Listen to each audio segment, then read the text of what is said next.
First Contact Surprise. The massive Federation warship Eternal Dominion dropped out of hyperspace at the edge of Sol system, its crystalline hull gleaming under the distant sunlight.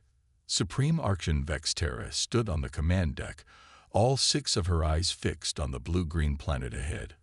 Her mandibles clicked in anticipation. Primitive world status confirmed. Supreme Archon, reported First Observer Krull. Their most advanced vehicles still use chemical propulsion. No energy shields detected. No quantum communications. They still broadcast their entertainment via electromagnetic waves. Excellent. Vexterra's exoskeleton shifted colors, displaying her satisfaction. Send the standard subjugation message. Let's see how quickly they surrender. The Federation had conquered hundreds of worlds this way. Find a developing civilization, overwhelm them with superior technology, and force them into servitude before they could become a threat. It was tradition. It was efficient. It was routine. Until today. The message hadn't even finished transmitting when alarms blared across the command deck. Multiple spatial distortions detected. Krell's voice rose in panic. Energy signatures unlike anything in our database. Dozens of vessels seemed to materialize from nothing, emerging from what appeared to be tiers in space itself. They were sleek, angular ships of impossible design, their hulls covered in patterns that hurt to look at directly. Impossible, Vexterra whispered. Their technology level. Greetings, Federation vessel. A calm human voice transmitted on all frequencies simultaneously. This is Admiral Sarah Chen of the Earth Defense Fleet. We've been expecting you. Vexterra's color patterns shifted to alarm. How do they know about the Federation? Scan them immediately. Scans aren't penetrating their hulls, Krull reported. They're using some kind of quantum field technology we've never seen before. Wait, detecting massive energy buildup in their fleet. Before Vexterra could respond, a beam of pure darkness lanced out from the nearest Earth vessel, striking the Eternal Dominion's shields. There was no explosion, no impact. The shield generators simply ceased to exist, their quantum states erased from reality itself. By the first ones, Vexterra breathed. What are they? Your assumptions about Earth were incorrect. Supreme Archon. Admiral Chen's voice remained steady. We detected your scout ships decades ago. We tracked your monitoring satellites. We decoded your transmissions. While you watched our primitive broadcasts, we prepared. More Earth ships appeared, completely surrounding the Federation vessel. Their impossible geometries seemed to bend space itself, making a mockery of what Vexterra had thought possible with technology. Here's what's going to happen, Chen continued. You're going to return to your Federation Council with a message. Earth is not prey. We are not another primitive world for you to subjugate. We have technologies you cannot comprehend, weapons you cannot defend against, and allies you never knew existed. Vexterra's command staff stared in horror as their weapon systems went dark, their engines powered down, and their quantum core began a controlled shutdown, all without any visible attack from the Earth vessels. How? Vexterra finally managed to ask. How did you advance so far without us knowing? A slight chuckle came through the transmission. Supreme Archon, did you really think our entertainment broadcasts were just stories? Those science fiction shows you dismissed as primitive imagination. They were our blueprints, shared in plain sight. Every impossible technology you saw in them, we were already building. While you laughed at our fantasy, we surpassed you. The Earth ships began to shift position, opening a clear path back to Federation space. You have 1 hour to restart your systems and leave our solar system, Admiral Chen stated. When you report to your council, remember this. Earth will no longer tolerate the Federation's predatory expansion. We're stepping onto the galactic stage, not as your subjects, but as defenders of every world you've terrorized. As the Eternal Dominion limped away from Earth, Vexterra realized with growing dread that everything was about to change. The Federation's era of easy conquest was over.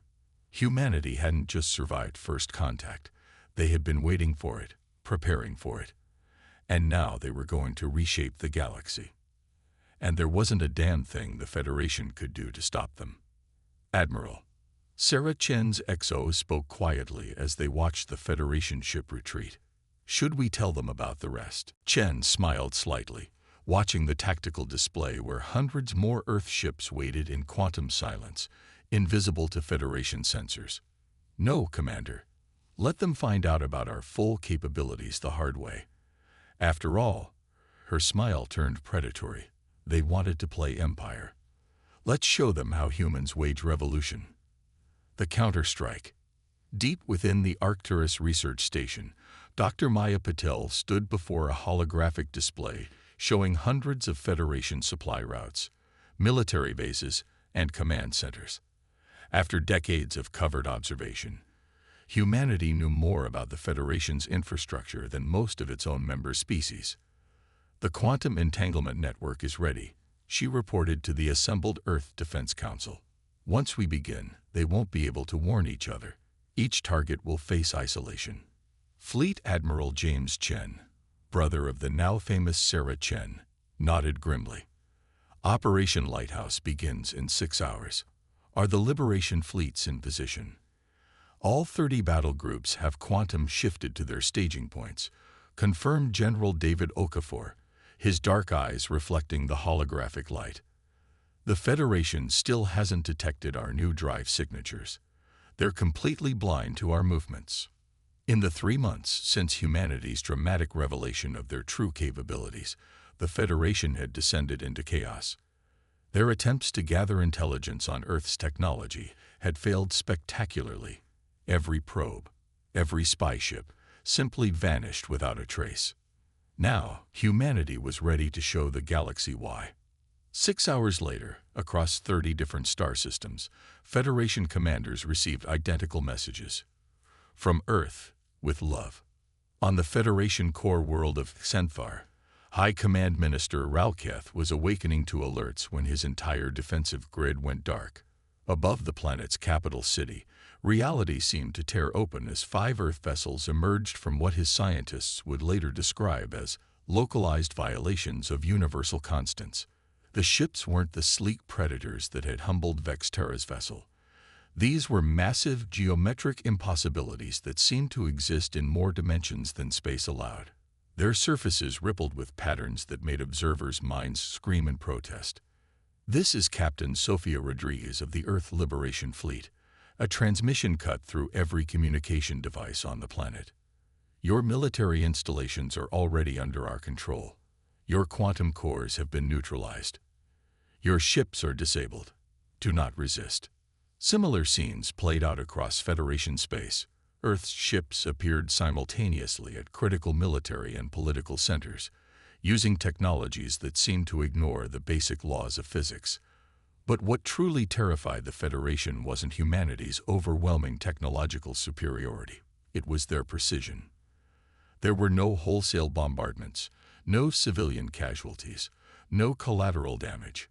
Earth's forces surgically excised Federation military capability while leaving infrastructure intact.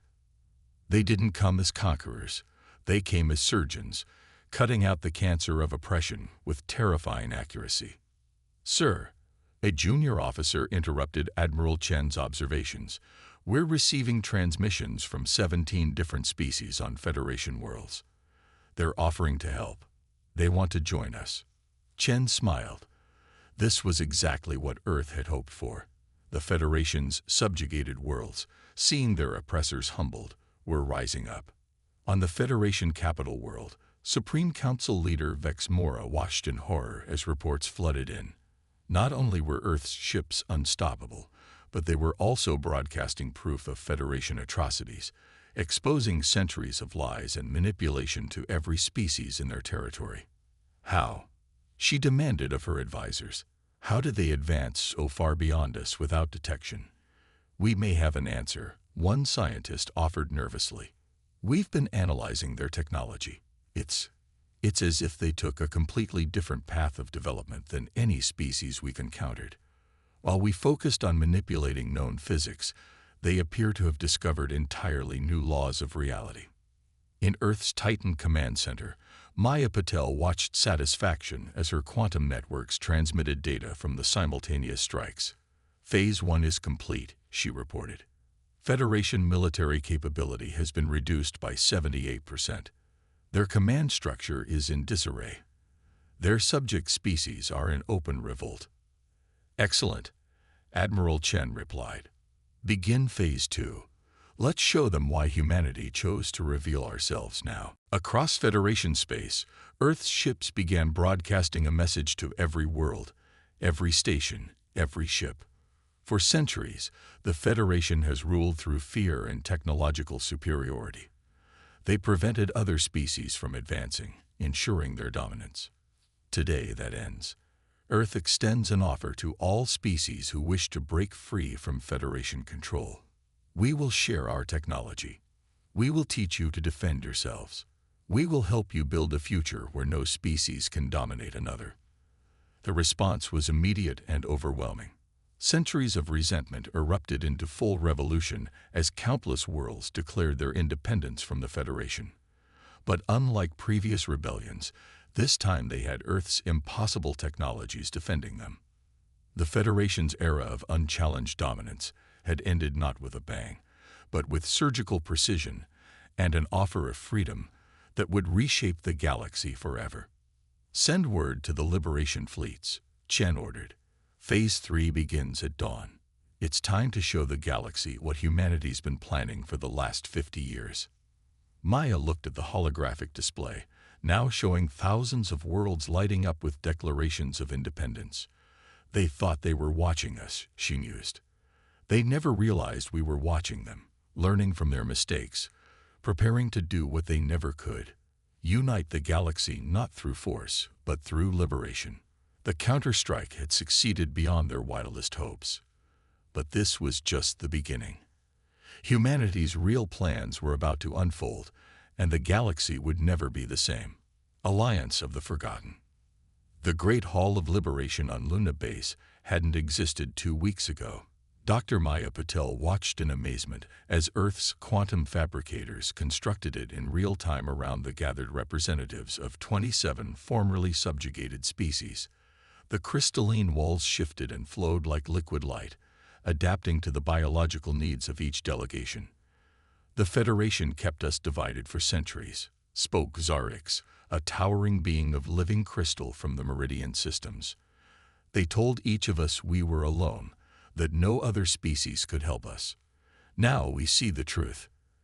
Admiral James Chen stood at the central podium, his uniform bearing the new insignia of the Earth Defense Force, a rising phoenix embracing multiple stars. Earth extends more than just military protection, he announced. We offer partnership, knowledge, a chance to forge your own destiny. The hall erupted in a cacophony of various alien languages, all expressing agreement. Federation rule had ended on hundreds of worlds, but freedom brought new challenges. That's where humanity's true plan came into play. In orbit above Earth, Captain Sofia Rodriguez guided another delegation through the massive knowledge exchange facility. Alien scientists stared in wonder at technologies they'd been told were impossible. Your quantum mechanics, a Talaxian physicist gestured at a demonstration of Earth's dimensional drive. It's completely different from anything we know. How did you discover this? Sophia smiled. We asked different questions. The Federation built their science on control, controlling space, time, energy. We built ours on understanding. We didn't try to force reality to obey us. We learned to work with it. Back in the Great Hall, Maya activated the central holographic display, showing the true scope of humanity's proposal.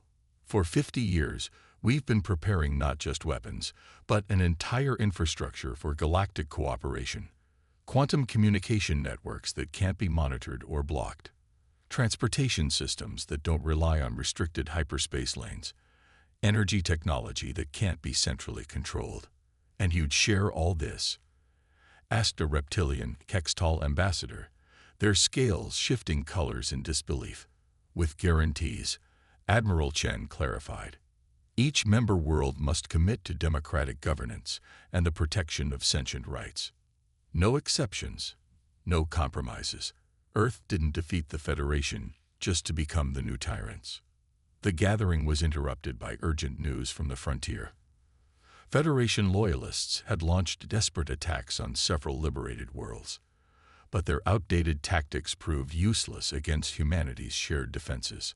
On New Meridian, crystalline citizens watched in awe as their newly installed quantum shield, a gift from Earth, simply erased an entire Federation battle fleet from existence. The attackers hadn't even understood what they were facing. "Your species," Zar X addressed Maya privately after the main session. "You could have conquered us all. Your technology, your capabilities. Why help us instead?" Maya's response came without hesitation. "Because we remembered our own history. Earth wasn't always united. We fought wars, conquered each other, caused immense suffering. We learned the hard way that real strength comes from cooperation, not domination." The alliance grew rapidly. Each world that joined brought unique perspectives, new ideas, different ways of thinking that enhanced humanity's technologies even further. The Federation had suppressed innovation. Earth encouraged it. In the Arcturus research station, human and alien scientists worked together, combining their knowledge in ways the Federation had forbidden for centuries. New discoveries were shared instantly across quantum networks to all member worlds. The Federation's biggest mistake, Admiral Chen remarked to his staff, watching reports of another world joining the alliance, was assuming that keeping others weak made them strong. They never imagined that lifting others up would create something greater than conquest ever could. 3 months after the liberation began, the Alliance of Free Worlds was formally established. Earth, deliberately, did not take a leadership role. Instead, they proposed a rotating council, with decisions made by consensus, and every species having an equal voice. The Federation's remaining loyalists watched in growing dread as their former subjects advanced centuries within months. Technologies they had hoarded were now being improved upon by cooperative research teams. Weapons they had thought unbeatable were being rendered obsolete by discoveries that came from combining different species' scientific approaches. But the greatest transformation wasn't technological. As barriers broke down between species, as knowledge flowed freely, as cooperation replaced competition, a new galactic society was emerging. One built not on fear and domination, but on mutual growth and understanding. "They're calling it the Great Awakening," Maya told Admiral Chen, showing him the latest reports. "Worlds that were enemies under Federation rule are now working together. They're not just adopting our technology. They're embracing our philosophy." Chen nodded, watching a holographic display of yet another Federation world requesting to join the Alliance. That was always the real plan, wasn't it? Not just to defeat the Federation, but to show the galaxy a better way. The Alliance was more than just a military coalition or a political body. It was becoming something the Federation could never understand. A civilization where strength came from lifting each other up, not pushing others down. And it was only the beginning. Breaking the chains. The combined fleet of the Alliance hung in the dark space above Nexus Prime, the Federation's most fortified military installation. Ships of every shape and design. From Earth's reality-bending dreadnoughts to Meridian crystal vessels and Talaxian phase ships, moved in perfect coordination, linked by quantum networks that made them function as a single organism. Admiral Sarah Chen stood on the bridge of the flagship Prometheus, watching the final preparations. Beside her, representatives from 20 different species monitored their integrated command systems. This battle would be unlike anything the galaxy had ever seen. "Federation forces are responding exactly as predicted," reported Kell, the Kextal tactical officer. Their reptilian eyes gleamed as they watched the enemy fleet's movements. "They still think they can overwhelm us with numbers." Sarah allowed herself a small smile. "Old thinking against new strategies. Are the liberation matrices ready?" "All ships report ready," confirmed Dr. Maya Patel through the quantum link from Arcturus Station. "Remember, this isn't just about victory. It's about showing them why their entire approach to warfare is obsolete." The Federation had gathered everything they had left, over 10,000 ships, to defend Nexus Prime. They expected a traditional space battle, the kind they'd fought for centuries.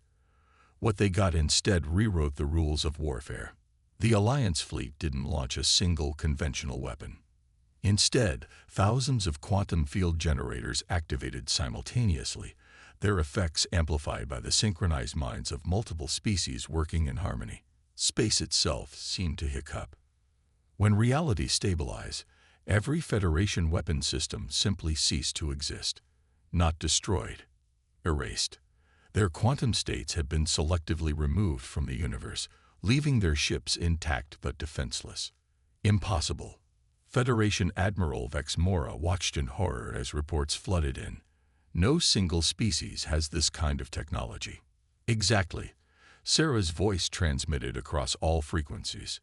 No single species does. This is what becomes possible when we work together instead of fighting each other. Your time of keeping knowledge divided and contained is over. The Alliance fleet moved forward, not as individual ships, but as a single coordinated entity.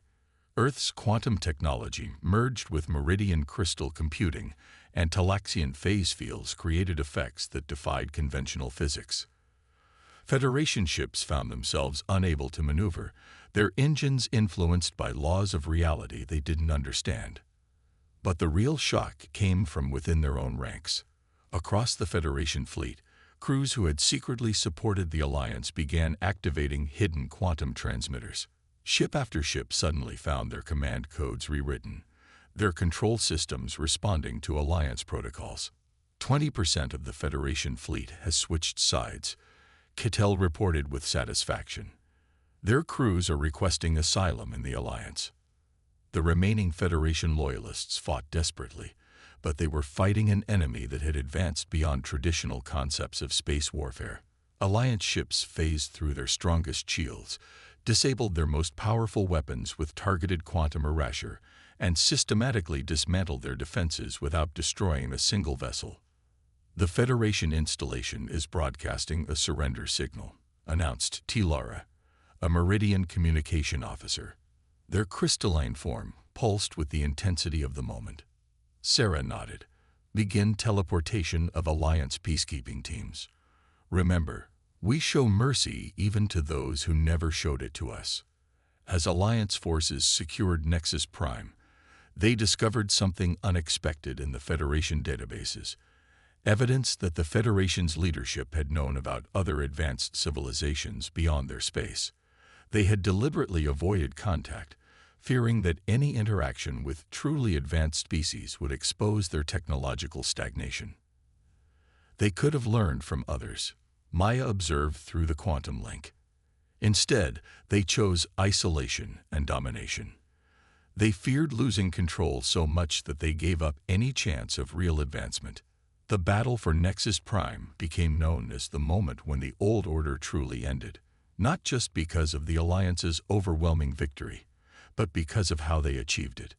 The Federation's mighty fortress fell not to superior firepower, but to the combined ingenuity of species working together. As Sarah walked through the captured installation hours later, she saw former Federation crews already working alongside Alliance personnel, sharing knowledge, learning from each other. The Federation's carefully maintained barriers were dissolving not through force, but through the simple power of cooperation. Send word to Alliance Command, she ordered. Phase 4 is complete. The Federation's military backbone is broken. Now comes the hard part, helping them understand why their way of thinking was wrong from the start. The Alliance fleet regrouped, their ships moving in that strange synchronized dance that still unsettled traditional military observers. They had won more than a battle. They had demonstrated a new way of conducting warfare, one that focused on precision and preservation rather than destruction. The age of single-species dominance was over. The galaxy was entering an era where power came not from hoarding knowledge, but from sharing it. The Federation's greatest nightmare had come true, but not in the way they had feared. They hadn't been conquered by a superior force. They had been rendered obsolete by a superior idea. New Dawn.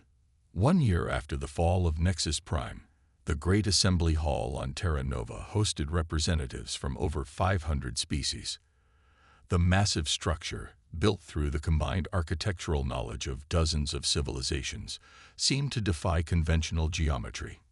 Its crystalline walls adapted to each species' environmental needs, while quantum fields translated every language simultaneously.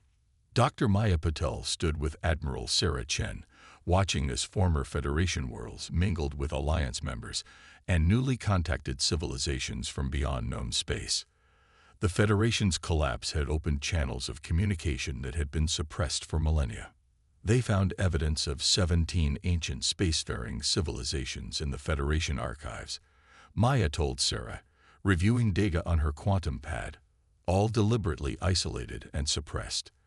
The Federation wasn't just stopping advancement.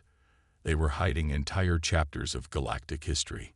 Sarah nodded, watching as a group of crystalline meridians demonstrated their latest innovation, a fusion of their natural computing abilities with Earth's quantum technology.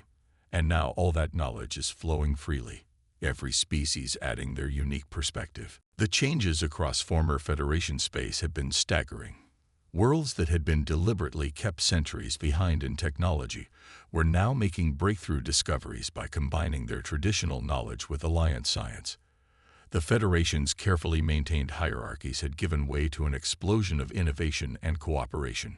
Supreme Council leader Vex Mora requests to address the Assembly, announced T-Lara, their crystalline form glowing with transmitted data. The former Federation leader had spent months under house arrest, watching her empire of fear transform into something she could barely comprehend. The Assembly fell silent as Vex Mora approached the central platform. Her once proud bearing was subdued, but there was something new in her 6 eyes. Understanding. For 10,000 years, she began, the Federation maintained power through division and control. We believed this was strength. We were wrong. She gestured to the gathered species. In 1 year, your alliance has achieved more advancement than we managed in centuries. Because you did what we feared most. You shared knowledge freely. The Assembly erupted in discussion. This public admission from the Federation's former leader carried enormous weight. But the real shock came from her next words. The Federation worlds that still resist the Alliance do so out of the same fear that drove us. Fear of losing control. Fear of change, fear of becoming obsolete. I ask them now to look at what has been achieved through cooperation. The Alliance didn't conquer us. They showed us a better way. From Arcturus Station, Admiral James Chen watched the proceedings through Quantum Link. Phase 5 is proceeding better than projected, he reported to the Earth Defense Council. Former Federation worlds are advancing faster than our models predicted. Some are already contributing innovations to Alliance technology. The evidence was visible throughout Alliance space. Meridian crystal computing combined with Earth's quantum science had created artificial intelligence beyond anything previously imagined. Talaxian phase technology, merged with Kexfil biology, had revolutionized medicine. Every species brought something unique to the collaboration. But the greatest transformation wasn't technological. The Alliance had created something the Federation never could. A civilization where strength came from diversity, where advancement came through sharing, where power was measured not by control but by contribution. We're detecting signals from beyond the galaxy, Maya announced to the Assembly. Other civilizations, watching what we've achieved. They want to open dialogue. Sarah smiled. This had been humanity's true goal all along. Not just to free the galaxy from the Federation, but to create a society ready to face the greater mysteries of the universe together. The Assembly concluded with the signing of the Great Charter, a document guaranteeing scientific cooperation, cultural exchange, and mutual defense among all member species. The Federation's last holdout worlds, seeing the incredible progress of their neighbors, began peace negotiations. They still don't fully understand, Maya said to Sarah as they watched the signing ceremony. The Federation spent millennia trying to prevent any species from becoming powerful enough to challenge them. They never realized that true power comes from lifting each other up, not holding others down. Sarah nodded, watching as former enemies worked together, shared knowledge, built something greater than any single species could achieve alone. That's why Earth waited so long to reveal ourselves. We needed to be ready not just to defeat the Federation, but to replace it with something better. The galaxy was entering a new age. The barriers were down, the old hierarchies dissolved. Knowledge flowed freely between worlds, sparking a renaissance of discovery and innovation. The Federation's era of division and control had given way to an age of cooperation and shared advancement. And somewhere out there, beyond the galactic rim, other civilizations were watching. The signal fires of change were lit. The message was clear. The age of isolation was over. The galaxy was ready for something greater. Humanity had done more than win a war. They had changed the fundamental nature of galactic civilization. Not through force, not through dominance, but through the simple, powerful idea that when species work together, nothing is impossible. The new dawn had arrived, and it was just the beginning.